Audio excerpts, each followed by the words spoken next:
Putin carpet bombs Kharkiv, killing 9 and injuring 37 as he sends 3-mile convoy towards Kyiv despite peace talks. Russia has unleashed a civilian slaughter with a devastating missile and rocket bombardment, as two-faced Kremlin officials met with the Ukrainian delegation to talk about peace. At least 9 people are believed to have been killed and 37 injured, including 3 children, as a barrage of rockets and missiles smashed into Kharkiv, the second city of Ukraine. Footage showed the strikes sweeping across Kharkiv. And it happened just as Ukrainian and Russian officials are meeting for peace talks on the border with Belarus amid Vladimir Putin's stalled invasion. Putin's troops have been given a bloody nose as their tanks and trucks are left burned out by the roadside by brave Ukrainian defenders. Footage showed multiple blasts raining down on Kharkiv in quick succession, thought to be unguided Grad rockets or Band cluster bombs. It came amid chilling warnings that Russian generals have been ordered to take the city at all costs. The devastating attack hit the northeast of the town, where a Russian attempt to take the city was forced to retreat on Sunday. Russia is understood to have used BM-21 Grad rocket launchers, which have been pictured being moved into Ukraine. With such an indiscriminate assault, it raises new fears amid the escalating violence in Ukraine, which has killed scores of civilians and a number of children. Dozens of dead and hundreds of wounded Ukrainian citizens, said the General Staff of Ukraine.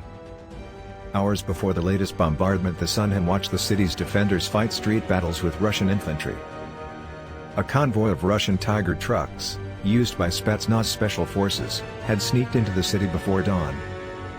It is thought the Russians made a last stand in a nearby school, which was burned to the ground overnight.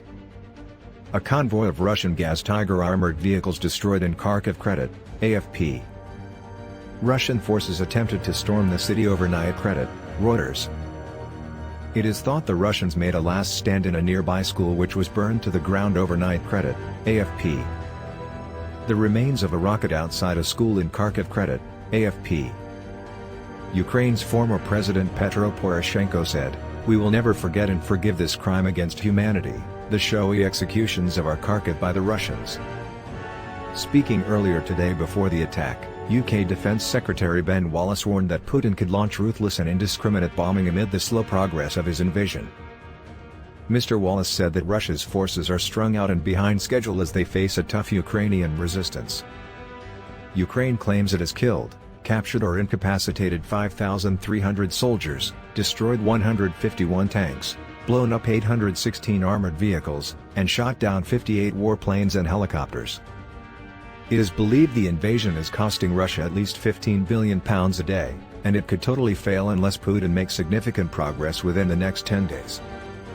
Delegations from Ukraine and Russia face off in key peace talks, credit AP. Mr. Wallace said although the Ukrainians were putting up a very strong fight, the reality was they were going up against a very strong fight. Putin convinced himself that all these people would somehow welcome them with Russian flags and thank them for being great liberators, he said. Burned-out Russian vehicles and dead soldiers have been seen scattered across Ukraine.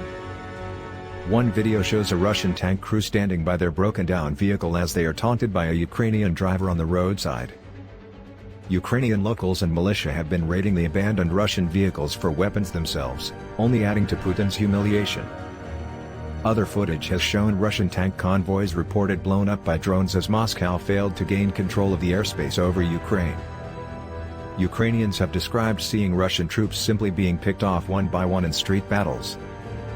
Russia has made no official announcement of its war debt amid the ongoing invasion. Russia is known to have deployed more devastating weapons, such as thermobaric artillery, to the region, which are not yet believed to have been deployed against Ukraine. However, Mr. Wallace also downplayed the nuclear threat from Russia after Putin announced his forces were now on high alert. There isn't a significant change, he said on LBC radio, accusing Putin of trying to flex muscles with his invasion bogged down. Wallace said he had assured his 12-year-old son, "No, we're not going to have a nuclear war."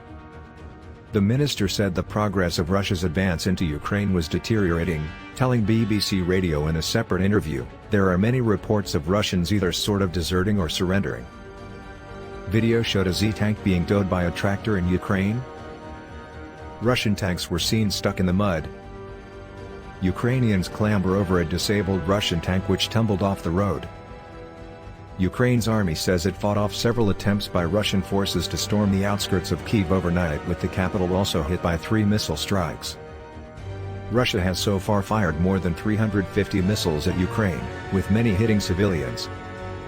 Meanwhile, Putin's closest ally, Belarusian President Alexander Lukashenko, who is known as Europe's last dictator, accused the West of pushing Russia into World War III.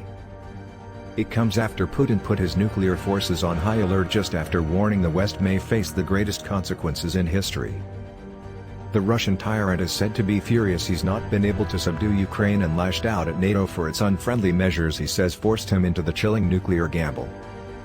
In an address on state TV, Putin claimed aggressive statements by NATO leaders and economic sanctions against Moscow have forced his hand. Putin said he has now ordered his military command to put Russia's deterrence forces, a referenced units which include nuclear arms, on high alert.